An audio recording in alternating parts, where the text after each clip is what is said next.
Masechet Brachot, Perek Gimel, Mishnah Aleph. La Mishnah va nous parler d'un autre cas qui montre une personne dispensée de la mitzvah de Kriyat Shema et d'autres mitzvot parce qu'elle est occupée à accomplir une mitzvah qu'elle a déjà commencée. La Mishnah dit Mi shemeito mutal lefanav, patur mi Kriyat Shema, min hatefila ou min hatefilin.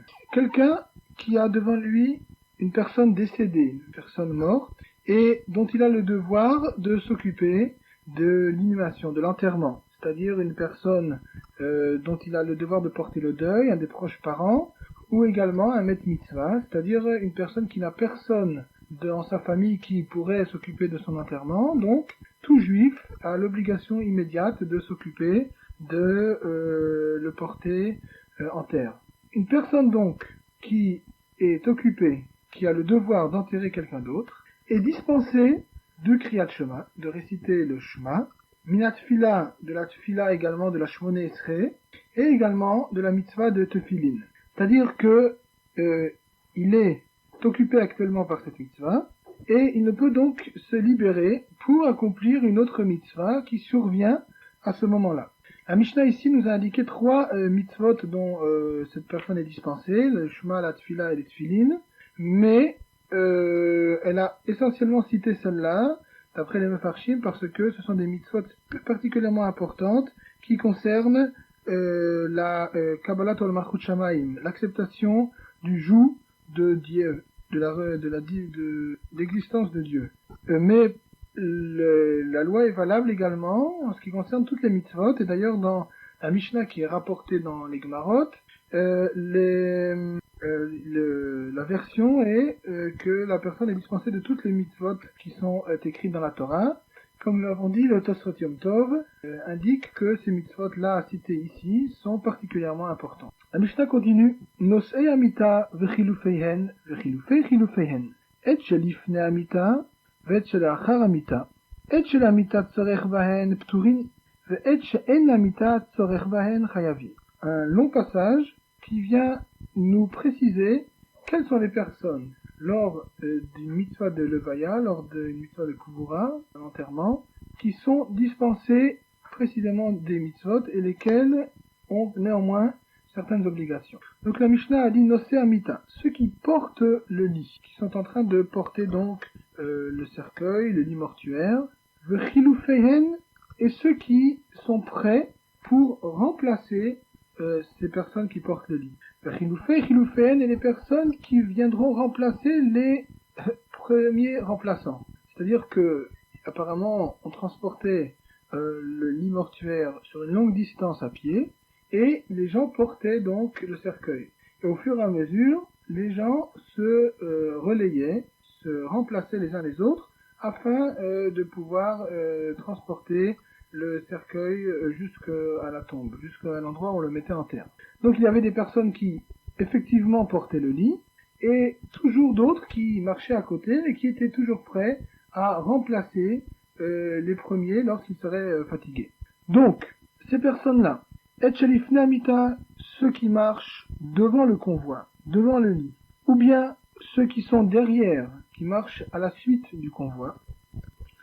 Quels sont maintenant les cas dans lesquels précisément ils sont dispensés des mitzvot? La Mishnah dit Et Shel Amita Tzorech Vahen Pturin, et She'en Amita Tzorech Vahen Chayavin. Ceux qui sont effectivement en train de porter le lit, qui sont vraiment utiles pour le transport du cercueil, ceux-là sont pturim, sont dispensés, Kriyat Shema.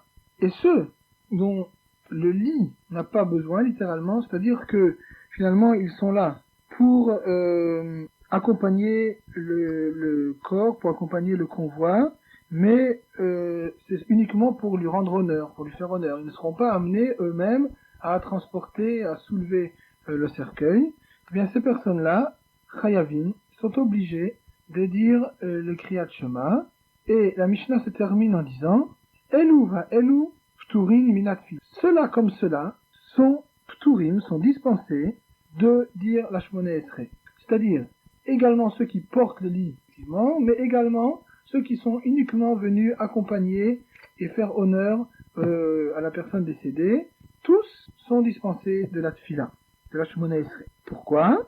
Parce que le Kriyat Shema est une mitzvah midoraita, une mitzvah de la Torah, alors que la Shemona Esrei, comme nous l'avons déjà dit une fois, est midarabanan, est une mitzvah midarabanan. Mais le Barthénoura explique que c'est parce que la mitzvah de Kriyat Shema demande comme nous l'avons longuement expliqué, une intention, une concentration tout à fait particulière. Et donc, les personnes qui sont vraiment occupées à porter le lit ou le cercueil, eux, ne peuvent absolument pas libérer leurs pensées afin de se concentrer pour le Kriyat Shema. Par contre, les personnes qui suivent le cortège, eh bien eux peuvent, tout en marchant, tout en accompagnant, concentrer leurs pensées et leur intention sur le Kriyat Shema, ne serait-ce que sur le premier pasouk, et ainsi réciter, accomplir la mitzvah. Même chose pour les tfilines. En ce qui concerne les tfilines, une personne ne peut pas, qui est en train de porter le lit évidemment, ne peut pas porter les tfilines, ne peut pas les mettre, alors que d'autres personnes peuvent prendre le temps de mettre les tfilines et d'accomplir ainsi la mitzvah. Par contre, la mitzvah de Shmona Esrei, eh bien, elle ne peut s'accomplir que à l'arrêt, que lorsqu'une personne ne marche pas.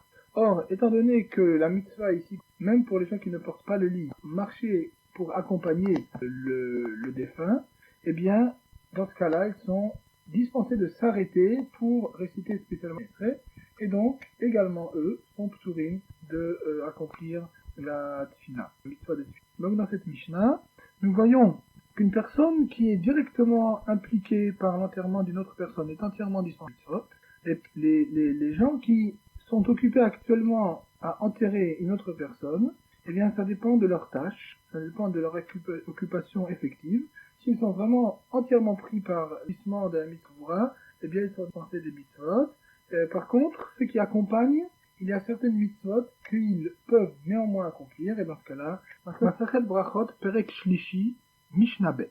Cette Mishnah est en fait la suite de la précédente. Elle concerne également les lois relatives à l'enterrement et également à la consolation de l'endeuillé. Elle nous explique dans quel cas les personnes qui auraient terminé d'être occupées directement à la mitzvah ont à nouveau l'obligation d'accomplir d'autres mitzvot.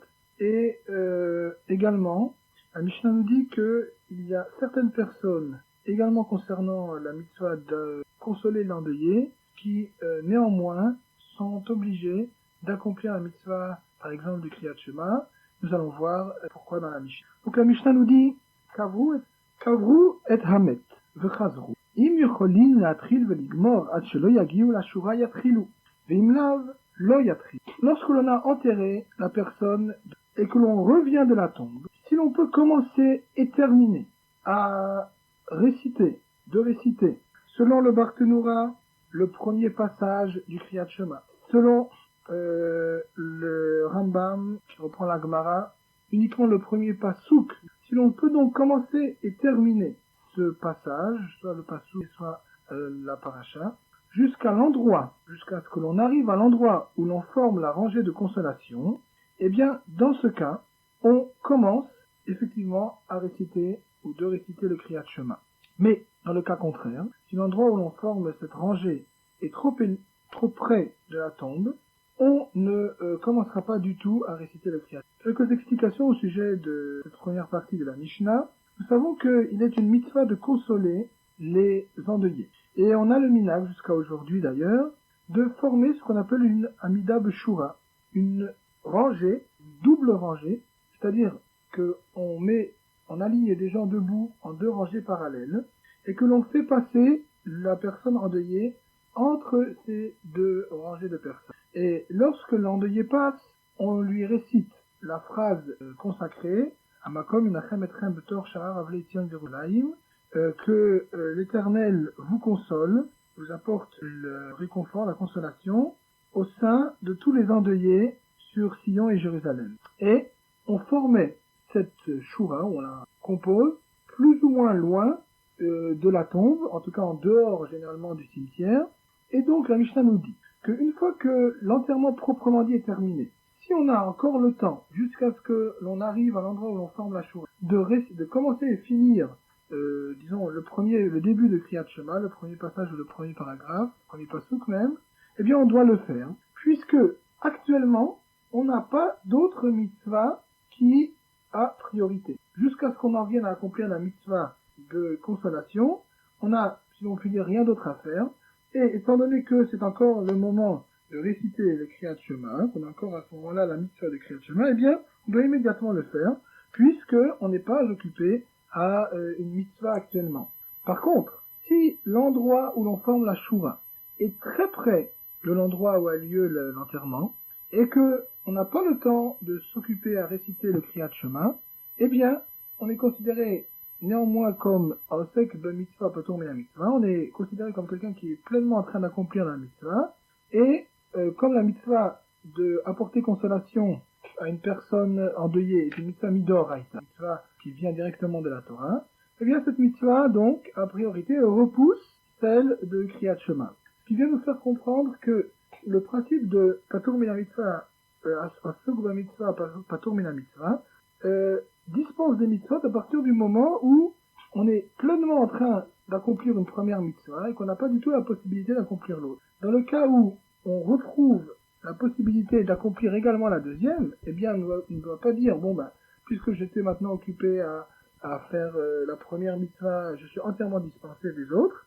Non, à partir du moment où on a un moment de libre, on peut faire les deux en même temps, eh bien on doit s'acquitter des deux mitzvahs. C'est-à-dire que dans le cas où on est empêché complètement d'accomplir deux mitzvot à la fois, et qu'on ne pourra pas du tout bien accomplir la première mitzvah qu'on est en train de faire si on commence à s'occuper d'une nouvelle mitzvah, qu'on est dispensé de mitzvah. La Mishnah continue et dit Aomdim bashura apnimim pturim vachitzonim chayavim. En ce qui concerne ces personnes qui sont debout pour former la double rangée de consolation. Nous avons dit que ces personnes-là sont en train d'accomplir donc la mitzvah et donc sont pturim de Kriyat Shema.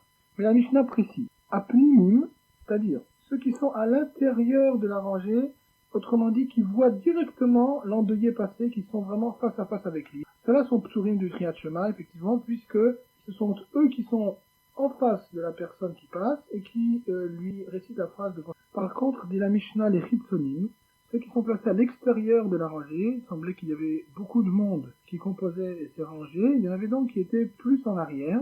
Ces personnes-là, elles sont chayavim, sont obligées de réciter le Kriyat Shema parce que elles sont plus à l'extérieur, elles ne sont pas directement impliquées dans l'accomplissement de la mitzvah, et pendant qu'elles sont debout, elles n'accomplissent pas réellement la mitzvah et doivent donc, à partir de ce moment-là, accomplir comme toute autre personne la mitzvah de Kriyat Shema. Donc dans cette mitzvah, nous avons vu que, d'une certaine façon, lorsque des personnes ne sont pas directement occupées par l'accomplissement d'une première mitzvah, ils redeviennent obligés d'accomplir les mitzvot normales qui pourraient survenir à ce temps-là, et également que les gens qui ne sont pas entièrement, directement impliqués par l'accomplissement d'une mitzvah, eh bien, dès qu'ils ont la possibilité d'accomplir l'autre, ils doivent le faire. Maseret Brachot, Perek Gimel, Mishnah Gimel. Mishnah va quelle est le femme, et des enfants par mitzvah, en ce qui concerne la mitzvah de Kriyat Shema et encore d'autres mitzvahs. La Mishnah dit Nashim va'avadim uktanim, pturim mi Kriyat Shema ou minat filim. Les femmes, les esclaves cananéens ainsi que les enfants mineurs qui ne sont pas encore bar mitzvah sont dispensés de la lecture du Shema, de la mitzvah de Shema, ainsi que de celle de Tefilim. Mais, termine la Mishnah, Chayavin batfila, uva mezouza, uva birkat Amazon. Mais toutes ces catégories de gens cités plus haut sont obligés d'accomplir la mitzvah de tfila, de prier, de fixer une mezouza à la porte de leur demeure et de leur résidence, et sont également obligés de réciter le Birkat Amazon, la bénédiction qui suit un repas qu'on a fait sur du pain. En ce qui concerne la première catégorie de personnes qui sont citées par la Mishnah, donc les femmes, nous avons une règle générale dans la Torah, que les femmes sont obligées d'accomplir toutes les mitzvot lotarase, les mitzvot dites négatives, celles qui nous interdisent de faire certaines choses, et sont également obligées d'accomplir les mitzvot assez, les mitzvot positives, Shelo Hazman Graman, qui ne sont pas impliquées, dépendantes d'un temps fixe. Par contre, elles sont dispensées de toutes les mitzvot chez Hazman Graman, toutes les mitzvot assez donc que l'on fait dépendre d'un temps particulier. Comme par exemple, toutes les mitzvot qu'on est obligé de faire le jour uniquement et non pas la nuit, ces mitzvot-là sont donc chez Hazman Graman, dépendantes d'un temps particulier, et les femmes en sont disposées. Donc, le Kriyat Shema, nous avons vu qu'il se récite uniquement qu'à des moments particuliers, ou le Shorbecha ou le Kulecha, pas toute la journée, pas à n'importe quel moment. Donc, c'est une mitzvah, la mitzvah de Kriyat Shema est une mitzvah Shazman Graman, dépendant d'un temps fixe, et donc les femmes en sont dispensées. De la même façon, en ce qui concerne les tefilines, les tefilines ne se portent que le jour et non pas la nuit, elles dépendent donc d'un temps particulier, et les femmes en sont dispensées. Quant à la deuxième catégorie que cite la Mishnah, les Avadim, ce sont les serviteurs cananéens, pas des serviteurs juifs, mais des serviteurs cananéens. Donc, ce sont des personnes d'un statut fixé par la halakha qui est assez particulier. Ce sont des gens non juifs qui, au moment où ils prennent leur service chez un maître juif, se font faire la mila, se trempent dans un mikvé, et donc, d'une certaine façon, se convertissent, si on peut dire, deviennent juifs, d'une certaine façon, et sont astreints aux mitzvot d'exactement de la même façon que les femmes. C'est-à-dire qu'ils sont chayavim, sont obligés d'accomplir toutes les mitzvot lotaracées, les mitzvotatives, mais sont tenus d'accomplir les mitzvot assez uniquement chez lo azman graman, qui ne sont pas dépendantes d'un temps fixe. Par contre, ils sont pturim de toutes les mitzvot qui sont vraiment rattachés à un temps particulier, et donc, de la même façon qu'on a vu cela pour les femmes, ils sont dispensés du Kriyat Shema et des Tefilin, puis ce sont deux mitzvot, Shazman Graman. Pour ce qui est de la dernière catégorie, Ktanim, ils ne sont pas encore bar mitzvah, eh bien, ils sont dispensés du Kriyat Shema et des Tefilin pour les raisons suivantes. Nous savons qu'un enfant avant la bar mitzvah n'est pas du tout obligé d'accomplir les mitzvot réellement, mais il y a ce qu'on appelle din chinuch, ce qu'on appelle l'éducation des enfants. À partir d'un certain âge, en général 17 ans, le père a l'obligation d'enseigner les mitzvot et de faire les mitzvot à ses enfants, et de même, les enfants ont une certaine obligation d'accomplir les mitzvot pour apprendre à les faire, pour s'exercer, pour s'entraîner, afin que le jour où ils deviendront bar mitzvah, ils sachent exactement accomplir les mitzvot. Or, pour ce qui est de la mitzvah de Kriyat Shema, on a dispensé les enfants de la réciter même Mishum Din Chinuch, même pour une raison éducative, parce que les enfants ne sont pas toujours de manière fixe à côté de leur père au moment où intervient la mitzvah de Kriyat Shema. Et donc, on n'a pas obligé les parents, les pères, à enseigner à leurs enfants, à les obliger à accomplir cette mitzvah, puisqu'ils ne sont pas toujours disponibles précisément pour cette mitzvah-là.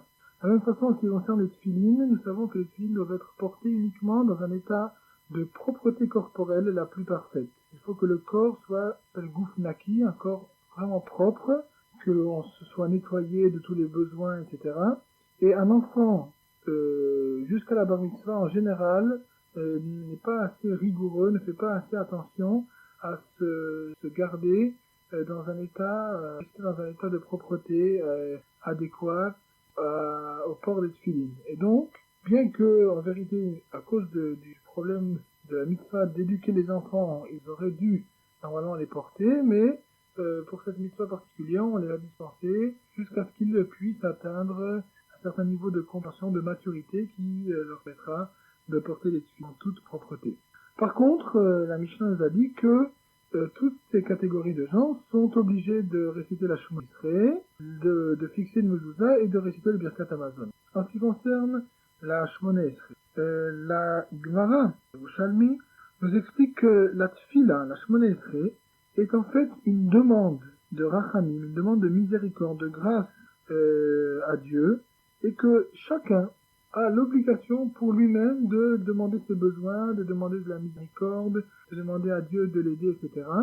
Et donc, même un serviteur, même une femme, un enfant, ont également ce besoin, cette mitzvah, cette obligation de demander des rachamim, de prier Dieu et d'invoquer sa miséricorde. Rashi explique lui que la tfila est en fait une takalat rachamim et que les rachamim, quand ils l'ont institué également pour les femmes et pour les enfants, afin qu'ils apprennent également à réciter la tfila pour qu'ils sachent comment la faire le jour où ils deviennent bar mitzvah. Mais le Rambam explique que la mitzvah de prier chaque jour est une mitzvah assimilatoire. Il y a dans la Torah une mitzvah de prier une fois par jour en principe, comme on l'apprend du pasuk Vavatem et Hashem Elokechem b'chol levavchem, il est écrit ou l'ovdo b'chol levavchem. Donc vous servirez l'Éternel votre Dieu, et dans un autre endroit il est écrit vous le servirez de tout votre cœur. Or, les Chachamim nous disent quel est le service de Dieu qui est fait par le cœur. Eh bien, c'est la tfila, puisque la tfila est finalement basée sur une intense concentration, un travail de pensée, de réflexion, etc. Et donc, le fait de prier est en fait une mitzvah fixée par la Torah. Et d'après la Torah, il n'y a pas de temps particulier pour la tfila. Ce n'est pas une mitzvah shazman grama, ce n'est pas une mitzvah dépendante du temps, d'après la Torah. Mais les Chachamim sont eux qui ont fixé des zmanim, des temps particuliers, des moments, retranscrit les textes exacts de la tfila, etc. Donc ça c'est déjà une institution rabbinique. Mais la Torah, elle, n'a pas fixé de temps, et donc les femmes et les serviteurs, etc. sont également obligés d'accomplir cette mitzvah qui, je répète, de la Torah, n'est pas une mitzvah qui est dépendante d'un temps. En ce qui concerne la mezouza, eh bien, les femmes et les serviteurs, ainsi que les enfants, doivent fixer une mezouza à leur porte, aux portes de leur maison, parce que une mitzvah qui n'est pas dépendant d'un temps en particulier, c'est toute la journée, toute la vie. De la même façon, les enfants doivent être habitués à ce que, à la porte de leur chambre ou de leur maison, il y ait une mezouza. Enfin, les Birkat Hamazon, les femmes et les esclaves, ils sont obligés, mais néanmoins, il y a un safek, il y a un doute, si ils sont vraiment obligés de réciter le Birkat Hamazon mina Torah, comme institution de la Torah. Et pourquoi? Parce que le pasuk, le verset dont on apprend le Birkat Hamazon, nous dit Vachalta v'tzavatov, tu mangeras, rassasié, tu béniras Dieu, al haaretz hatova asher natanla, pour la bonne terre qu'il t'a donnée. Et or, on fait dépendre donc la mitzvah du Birkat Hamazon, de réciter le Birkat Hamazon, au fait qu'on a reçu la terre d'Israël. Or, la terre d'Israël n'a été partagée qu'aux hommes, n'a été donnée en partage qu'aux hommes. Donc, si le fait que le Birkat Hamazon est effectivement une mitzvah qui est rattachée à la terre d'Israël, eh bien dans ce cas-là, il semblerait que ce soit uniquement les hommes qui aient l'obligation de citer le Birkat Hamazon. Mais de toute façon, midprim, c'est d'après les lois rabbiniques, les femmes également sont obligées de réciter le Birkat Hamazon, et qui fait également le jour, également la nuit, etc., ainsi que les esclaves et les enfants sont également astreints au Birkat Hamazon, comme ils sont astreints à toutes les mitzvot mishrinouch, afin de les éduquer. Dans cette Mishnah, nous avons vu que les femmes, les esclaves cananéens et les enfants sont obligés d'accomplir certaines mitzvot, sont dispensés aux autres. Nous avons vu que par exemple, les tefilin, alors que l'obligation de la mezouza est... Il est quand même quitte, il a quand même accompli la mitzvah, bien qu'il n'ait pas bien détaché les mots. Au lieu de dire al levafra, il a dit al levafra, ou esev bestadra, il a dit esev bestadra, comme si c'était un seul bête. Malgré tout, il a quand même récité le Kriyat Shema, et d'après Rabbi aussi, il a accompli la mitzvah. Rabbi Yehuda Omer, lo yatsa. Rabbi Yehuda par contre dit que si une personne n'a pas fait bien attention de détacher les lettres et les mots du Kriyat Shema, il n'a pas accompli la mitzvah. La halacha, elle, est comme Rabbi aussi, c'est-à-dire que même si quelqu'un n'a pas vraiment bien détaché, n'a pas été exigeant quant à la manière de bien prononcer les mots, il est quand même quitte de la mitzvah de Kriyat Shema, mais le khatrila, a priori, quand quelqu'un lit le Kriyat Shema, il doit faire très attention de bien prononcer les mots, de bien appuyer sur les endroits où les mots doivent être plus, de bien réciter chaque voyelle, chaque ponctuation, etc., pour que le Kriyat Shema soit récité de la façon la plus parfaite possible. La Mishnah continue. Akore le mafrea, celui qui lit le Kriyat Shema dans le désordre, ok, loyasa, on a dit, il n'est pas quitte de la mitzvah, il n'est pas considéré comme ayant accompli la mitzvah. Qu'appelle-t-on dans le désordre? C'est, par exemple, une personne qui lirait le dernier passouk de Kriyat Shema avant le premier ou le deuxième. Il mélangerait l'ordre des psukim et prononcerait des psukim complètement dans le désordre. Il n'est donc pas quitte de cette mitzvah. Pourquoi? Car, il explique dans la Gemara que les Chachamim expliquent le passouk de Kriyat Shema. Vehayu adevarim haele. Et ces paroles-là, dont allusion à Kriyat Shema, seront, le mot seront nous laisse sous-entendre, explique, par seront selon l'ordre qui leur a été donné. Resteront dans l'ordre, par seront selon l'ordre qui leur a été donné. Resteront dans l'ordre premier qui a été indiqué par la Torah. Et donc, il devra obligatoirement prononcer les psukim, les versets, dans l'ordre qui a été établi dans la Torah. Par contre, si il a inversé l'ordre des parshiyot, des différents paragraphes, alors, d'après le Rambam, il est quand même quitte, parce que l'ordre des parshiyot, comme nous l'avons vu d'ailleurs dans la Mishnah précédente, a été Masachet Brachot, Perek Gimel, Mishnah Dalet. La Mishnah va nous parler d'une personne appelée Baal Keri, une personne qui se trouve en état d'impureté à cause d'une pollution nocturne, et va nous expliquer de quelle manière il a quand même l'obligation d'accomplir certaines mitzvot, particulièrement en ce qui concerne le Kriyat Shema, et de quelle façon certains passages de la Tfila, il ne les récitera pas. La Mishnah dit donc, Baal Keri, Meharer belibo ve'eno mevarer, lo lefaner, velo le'acharea. Le Baal Keri, donc cette personne qui, pour une raison de pollution nocturne, la perte de semences étant dans un état d'impureté, pense mentalement, récite intérieurement le Kriyat Shema lui-même, mais ne récite aucune brachot, aucune bénédiction, pas même par la pensée, pas même mentalement, ni avant le Kriyat Shema et ni après le Kriyat. C'est-à-dire que cette personne qui est impure, en ce qui concerne le Kriyat Shema lui-même, les 4 paragraphes du Kriyat Shema, il les dira par la pensée, ça veut dire sans les prononcer, sans que ça sorte de ses lèvres, uniquement par la pensée. Pourquoi? Parce que nous savons que le Kriyat Shema est une mitzvah midoraita, est une mitzvah qui est instituée par la Torah, et donc il a quand même l'obligation, d'une certaine façon, de l'accomplir, bien qu'il soit en état d'impureté, mais à cause de cette impureté, il ne prononcera pas le Kriyat Shema, il ne fera que qu'y penser. Alors qu'en ce qui concerne les brachot, qui sont une institution rabbinique, eh bien, il n'y pensera même pas, car on considère qu'une personne qui est comme ça plongée dans un état d'impureté ne doit pas s'adonner à la prière ou à tout ce qui concerne un état de relation avec Dieu, etc.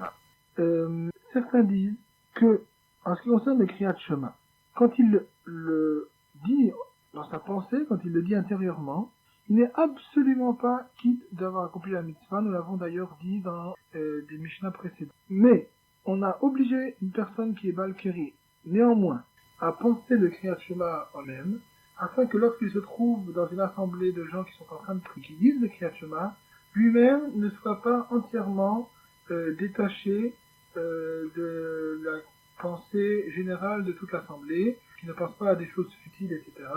Et c'est pourquoi on l'a obligé également à penser à la même chose que les gens qui sont en train de prier à côté de lui. Mais, quant au fait de s'acquitter de la mitzvah, ça, il n'est absolument pas acquis. La Mishnah continue et dit, Val Amazon mevarech le acharav, ve'eino mevarech le fanav. En ce qui concerne toujours ce Baal Keri, et pour ce qui est des bénédictions que l'on récite au sujet de la nourriture, la Mishnah dit que il fait la bénédiction qui suit la nourriture, comme le fait d'avoir mangé, comme par exemple le Birkat Hamazon, mais absolument pas de bracha qui précède le fait de manger, toutes les brachot que l'on récite avant de consommer quelque chose. Pourquoi?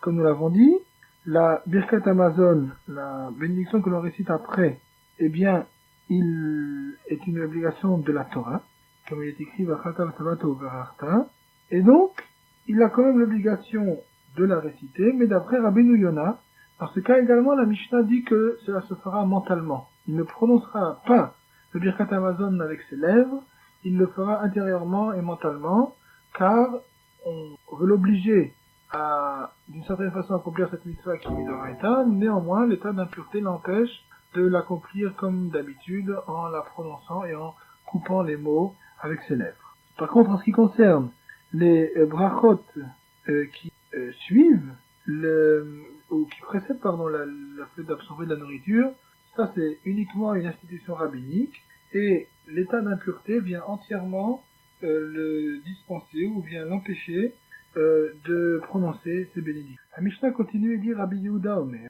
Mevarech lifneyem ou le'achareihem. Rabbi Yehuda dit, il fait les bénédictions et avant et après. De quelle bénédiction s'agit aussi bien de celles qui précèdent et suivent le Kriyat Shema que celles qui concernent le Birkat Hamazon et les brachot que l'on récite avant la nourriture. C'est-à-dire que d'après Rabbi Yehuda, on fait toutes les brachot tout à fait normalement, et en plus, il récite ces brachot en les prononçant réellement avec ses lèvres. Donc à plus forte raison, nous comprenons de là que Rabbi Yehuda dit que le Kriyat Shema lui-même et le Birkat Hamazon, c'est évident qu'on le récite avec les lèvres. Et même les brachot qui précèdent la nourriture, ou les brachot qui accompagnent les Kriyat Shema, même cela, il les prononcera avec ses lèvres et non pas uniquement mentalement. Par contre, le Yerushalmi explique que, en ce qui concerne le Kriyat Shema lui-même, ainsi que le Birkat Hamazon, qui sont effectivement midoraita, qui sont institués par la Torah, tout le monde est d'accord qu'il les récite avec les lèvres en prononçant.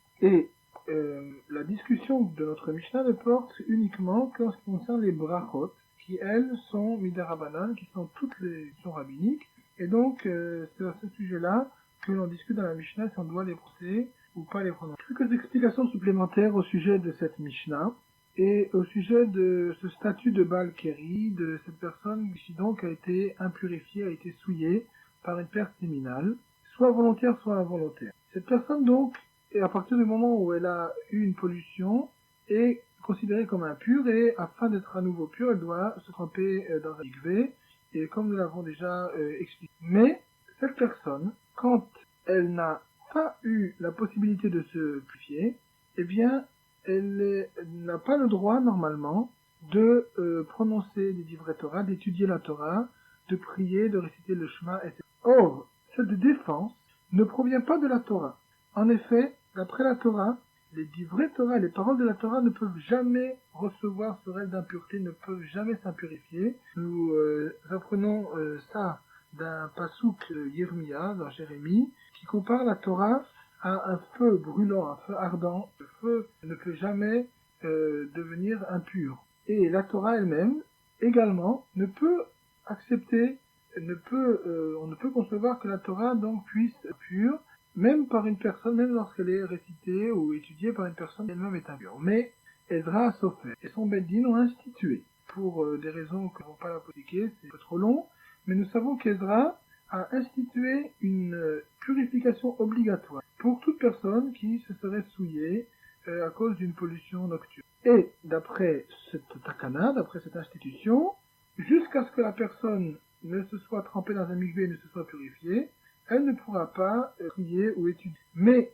la Gemara elle-même nous explique, et le Rambam reprend cette idée, que la Takana Ezra, la mission d'Ezra, a été abandonnée par la suite, car les gens n'ont pas accepté sur eux, n'ont pas pu tenir avec rigueur cette Takana, et aujourd'hui, effectivement, elle n'est plus réellement en vigueur, elle n'est plus citée par tout le peuple d'Israël, par tous les Juifs. Et il y a certaines personnes qui sont particulièrement attentionnées dans l'accomplissement des mitzvot et qui tiennent à rester toujours en état de pureté et donc qui ne vont pas prier ou en tout cas qui font bien attention de se tremper dans un mikvé avant de prier ou avant d'étudier. Mais pour le restant du clan d'Israël, pour le restant du juif, cette takana aujourd'hui n'est plus pratiquée. Et donc la Mishnah ici parle des problèmes de récitation du Kriyat Shema et des brachot, alors que à l'époque où la Takanat Ezra, où l'institution d'Ezra était encore en vigueur. Et donc, nous voyons dans cette Mishnah qu'il y a certaines parties de Tfila que l'on vraiment, d'autres que la personne impure ne peut pas du tout citer ou ne peut même pas intérioriser dans sa tête. Rabbi Yehuda, lui, permet même de réciter avec la bouche les brachot, car il n'y a pas que, effectivement, le fait d'être un Sachet brachot, Perek Gimel, Mishnah He. Mishnah continue de nous parler à cause d'une pollution. Il explique dans quel cas cette personne peut réciter. Et également, une personne se serait rendu compte au milieu de sa prière qu'il était diurne, de quelle manière se conduire. La Mishnah dit donc, Aya Omed Batfila. Venizkar Sheu Baal Keri. Lo Yafsik El Ayekatser. Quelqu'un qui était déjà au milieu de la tfila, de la Shmoneh Esrei, il était déjà en train de prier. Et soudain, il s'est souvenu, il s'est rappelé qu'il était Baal Keri, donc il était impur. Il n'interrompra pas sa tfila, sa Shmoneh Esrei, mais il la raccourcira. De quelle manière? C'est-à-dire qu'il ne dit que le début et la fin de chaque bracha, une sorte de résumé, c'est-à-dire par exemple pour la première bracha, suit les trois premières brachot qui viennent ouvrir la Shmoneh Esrei, la bracha de Atachonen, il dira Atachonen Adam Da'at, Baruch Ata Hashem Chonen Da'at. Et ainsi de suite durant toute la Shmoneh Esrei, et donc il terminera plus rapidement sa prière. La Mishnah continue et dit Yarad Litbol, Im Yachol La'alot Uleit Kasot, Velichod Ad Shelo Tenes Achama, Ya'ale Veitkase Veikra, Veimlav, Yitkase Bamaim Veikra. La Mishnah continue en nous reparlant à présent du Kriyat Shema et nous dit une personne qui était donc Baal Keri et qui est descendue au mikvé pour se tremper, donc pour se purifier. Et cette personne voudrait lire le Kriyat Shema, réciter le Kriyat Shema au moment exact, idéal qu'ont fixé les Chachamim pour le faire, c'est le Zman Vatikin, le moment où les personnes particulièrement zélées, particulièrement empressées de faire les mitzvot, qu'on appelle Vatikin, c'est ce moment-là que donc ces personnes choisissent pour réciter le Kriyat Shema. C'est le moment précis qui précède la sortie du soleil au-dessus de la terre. Et tout de suite après le lever du soleil, ces gens-là enchaînaient la Shmoneh Esrei. Et donc, en tous les cas, ce Zman de Vatikin est le temps vraiment le plus propice pour réciter le Kriyat Shema. Donc, une personne qui est allée se purifier au mikvé. Et voilà que, alors qu'il est dans l'eau, arrive le temps de Zman Vatikin pour réciter le Kriyat Shema. Si il peut, dit la Mishnah, sortir de l'eau, se recouvrir d'un vêtement et lire le Kriyat Shema, avant que donc n'arrive le temps du Netzachama, avant que le soleil ne sorte et n'éclaire le monde, il le fera. Il sortira de l'eau, se recouvrira et lira le Kriyat Shema. Si par contre, il n'a pas le temps de sortir et de s'habiller, parce que s'il le fait, le moment de Vatikin va être dépassé, que fera-t-il, dit la Mishnah, Yitkase Bamaim Veikra. Il se recouvrira d'eau, il s'immergera complètement dans l'eau, et il lira le Kriyat Shema de cette façon, c'est-à-dire que l'eau va de certaine façon l'habiller, va le recouvrir, va cacher sa nudité, et à ce moment-là, il pourra lire le Kriyat Shema, puisque il sera considéré comme quelqu'un qui est habillé. Mais la Gemara explique qu'il s'agit d'une eau qui n'est pas entièrement transparente, qui n'est pas limpide, parce que dans ce dernier cas, si l'eau était complètement transparente, en fait, ça ne servirait pas de protection, ça ne servirait pas de forme d'habillement. Et de plus, il y a un problème que l'on connaît qui s'appelle chez Libo, Roé et Tervato, c'est-à-dire la partie haute du corps n'est pas séparée de la partie basse, de la partie qui comporte la nudité, et donc une personne dans ce cas-là ne peut pas réciter des tfilotes ou des vrais Torah. Donc il faut qu'il soit complètement immergé et de façon à ce que tout le corps soit caché, que le corps soit entièrement recouvert. Mais continue la Mishnah. Aval, lo yitkase lo b'mayim haraim, velo b'meya mishra, ad shiatil betochan mayim. Et en ce qui concerne ce fait de se recouvrir d'eau, de s'immerger complètement dans l'eau pour réciter une tfila, il ne le fera pas, il ne se plongera pas dans l'eau. Dit la Mishnah, Maïm Araïm, des eaux mauvaises, c'est-à-dire des eaux tout simplement sales, des eaux insalubres qui sont vraiment destinées à des travaux salissants, ou bien, mais à Mishra ne se plongera pas non plus dans de l'eau qui est destinée au trempage, comme par exemple le trempage du lin, qui laissait une odeur terriblement mauvaise et nauséabonde dans l'eau. Donc, il ne pourra pas se tremper dans ce genre d'eau, Hachiatil le Tochan Maïm dit la Mishnah, jusqu'à ce qu'il fasse verser dans cette eau de l'eau fraîche, de l'eau pure et propre, qui donc viendrait, si l'on veut, d'une certaine façon renouveler toute l'eau, elle donnerait une propreté nouvelle, qu'à ce moment-là il pourrait également il pourrait plonger dedans et réciter les tefilot. À propos de ces eaux-là, qui sont sales, les mefarshim nous expliquent aussi qu'il s'agit d'urine et que on ne peut évidemment être en contact avec ce genre de liquide en récitant une bracha, mais par contre si on peut entièrement recouvrir d'eau, de nouveau de l'eau propre, eh bien donc on pourrait éventuellement, à condition que donc propre soit complètement annulé par le nouvel apport d'eau, on pourrait éventuellement donc dedans en cas d'excès. Et la Mishnah termine en élargissant le problème de ces eaux impures, tout simplement au problème de prier en présence d'une source d'impropreté, comme par exemple effectivement un récipient qui contiendrait des urines. Et la Mishnah dit V'chama yarik mehem, et à quelle distance doit-il s'éloigner d'un récipient par exemple qui contient de l'eau, l'urine par exemple, ou minatsoa, ou bien des excréments. La Mishnah dit et termine Arba Amot, on doit s'éloigner à 4 Amot, c'est-à-dire à peu près 2 mètres et un tiers à peu près de ces sources d'impropreté. De la même façon, nous avons vu précédemment que l'on peut, en ce qui concerne l'urine en tout cas, verser de l'eau, en général revite, la quantité de revite dans ce récipient, jusqu'à ce que donc le liquide impropre soit complètement dilué dans l'eau. Et en tous les cas, quand c'est impossible, il faut absolument s'éloigner de 2 mètres et demi, donc de Arba Amod, de 4 coudées, de la proximité ou de la source d'impropreté. Et les mefarshim nous expliquent que le fait de s'éloigner de Arba Amod, de ce genre de saleté, ne s'applique que quand ces impropretés se trouvent sur les côtés ou à l'arrière. Mais quand ces sources d'impropreté sont placées devant la personne, eh bien il faut s'en éloigner jusqu'à ce qu'on ne les voit absolument plus. C'est-à-dire vraiment que ça disparaisse complètement du regard.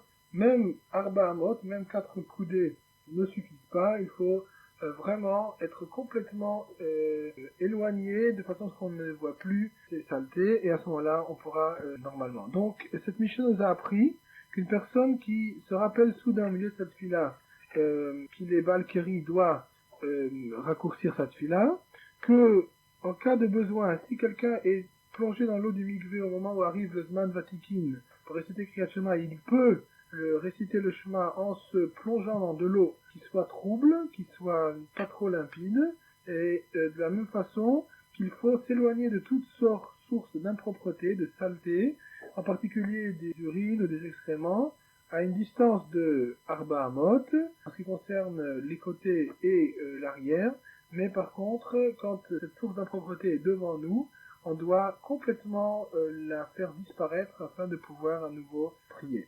Masechet Brachot, Perek Gimel Mishnah Vav. La Mishnah va nous parler du problème de certaines personnes qui sont en état d'impureté pour d'autres raisons que celles qui sont présentes. Et ces personnes-là, afin de pouvoir prier, doivent obligatoirement, absolument, s'immerger dans un mikvé, se tremper, afin de prier ou de dire le Divrei Torah. Et nous allons voir que il y a un avis différent, celui de Rabbi Yehuda, qui acquitte les gens d'état d'impureté de la Kvila. Masechet Brachot, Perek Gimel Mishnah Vav. Mishnah vient continuer le din qui concerne le Baal Keri, celui qui a été impurifié par une pollution et qui, en dehors de ce problème d'impureté, était impur pour une autre raison plus grave d'après la Torah que celle du Baal Keri. La Mishnah vient nous dire que néanmoins, bien que cette personne, pour son impureté plus grave, nécessite une forme plus spécialisée de purification, plus longue de purification, il faut quand même, pour qu'il puisse réciter des livrets Torah ou la Tfila, qu'il se trempe dans un mikvé qui se purifie uniquement pour ce problème de Baal Keri. Nous allons voir dans quel cas exactement parle la Mishnah, de quel cas parle la Mishnah, et de quelle manière cette personne-là doit se comporter. La Mishnah dit donc Zav Shera'a Keri, Venida Shepalta Shirvat Zera, Ve'ameshameshet Shera'ata Nida Tzrichin Tevila. Une personne qui est appelée Zav, c'est-à-dire qu'elle souffre d'un écoulement anormal, inhabituel, qui la rend impure. Pour se purifier de cet écoulement, de cette impureté plus exactement, la personne doit procéder à tout un ta'alir, tout un processus de purification qui est assez long. Elle doit compter 7 jours, etc. Cette personne-là, qui donc est dans un état d'impureté à cause du problème de Zav, qui en dehors de ça deviendrait Baal Keri, c'est-à-dire que pendant une nuit il a eu une pollution impurifiée, devra donc, nous dira la Mishnah, pour pouvoir le lendemain prier ou dire des livrets Torah, se purifier dans un mikvé, selon la Takanat Ezra, l'institution qu'Ezra avait créée, comme nous l'avons expliqué précédemment. De la même façon, Nida, Shepalta Shirvat Zera, une femme qui est en période de menstruation, de règles, qui donc est impure et qui doit attendre un certain temps pour redevenir, qui aurait émis des pertes de matière minérale qu'elle aurait eu en elle à la suite de rapports conjugaux qui étaient avant la période de Nida. Une femme dans ce cas-là a le même digne que Baal Keri, puisque finalement c'est à peu près le même procédé, c'est une perte de matière séminale. Elle est donc impure également comme un Baal Keri, en plus de sa Nida. Eh bien cette femme, si elle veut pouvoir prier, ou si elle veut pouvoir étudier la Torah, ou réciter des paroles de la Torah, doit se purifier à cause du problème de Baal Keri, bien que cette purification ne la rendra pas pure par rapport à la Nida. De la même façon, il faut préciser que le Zav, qui était devenu, le cas précédent nous avons expliqué, qui était devenu Baal Keri, lorsqu'il se sera purifié pour cette dernière impureté, cette Keri, eh bien il ne sera pas devenu pur en ce qui concerne le problème de Zav. Il continuera durant les autres jours à être impur, à devoir compter les jours, à devoir se purifier complètement à la fin de cette période à cause de son problème d'écoulement anormaux. Enfin, un autre problème, un autre cas, le dernier numéro de la Mishnah, va Meshameshet Shera'ata Nida. Une femme, donc, qui a des rapports conjugaux, et qui donc, automatiquement, adopte le même statut qu'un Baal Keri, puisque, ensuite, elle a des pertes minales, qui, ensuite, à la suite de ces rapports conjugaux, devient Nida. Donc, on voit que le problème de Baal Keri peut subvenir avant l'autre pureté, ou après. En tous les cas, cette femme également doit, si elle veut avoir à réciter des filotes, etc., se purifier dans un mikvé pour ce problème de Keri, ce qui ne résoudra absolument pas le problème de l'impureté de Nida qu'elle va recevoir en elle par la suite. Enfin, la Mishnah termine en disant Rabbi Yehuda Poter, c'est-à-dire que Rabbi Yehuda rend quitte toutes ces personnes énumérées de la Tvila de Keri, de se purifier à cause du problème de Baal Keri, que ce soit parce qu'ils sont devenus déjà précédemment impurs à cause d'une autre source d'impureté, ou que la nouvelle source d'impureté provienne par la suite. En tous les cas, Rabbi Yehuda nous explique que du fait qu'ils ont en eux un état d'impureté plus grand, plus fort, plus sévère, eh bien, ils n'ont pas besoin de cette vie-là supplémentaire à cause de Baal Keri. Nous avons déjà expliqué que la Takana Ezra, c'est une Takana qui n'a pas existé dans le clan d'Israël, qui n'a pas été obligatoire par la suite, et de nos jours, peu de gens font attention à purifier avant de prier ou avant de étudier la Torah, lorsqu'il y a un problème d'impureté de Baal Keri. Afashat HaTorah, Chazé Rachel Léa organise des cours de Torah le soir et le dimanche des cours particuliers, le recrutement des élèves dans des écoles juives et des yeshivot, la diffusion de la Torah par des cassettes. Pour tout renseignement, veuillez appeler jour et nuit au numéro de téléphone suivant, le 60 22 53 01, le 64 35 49 10, le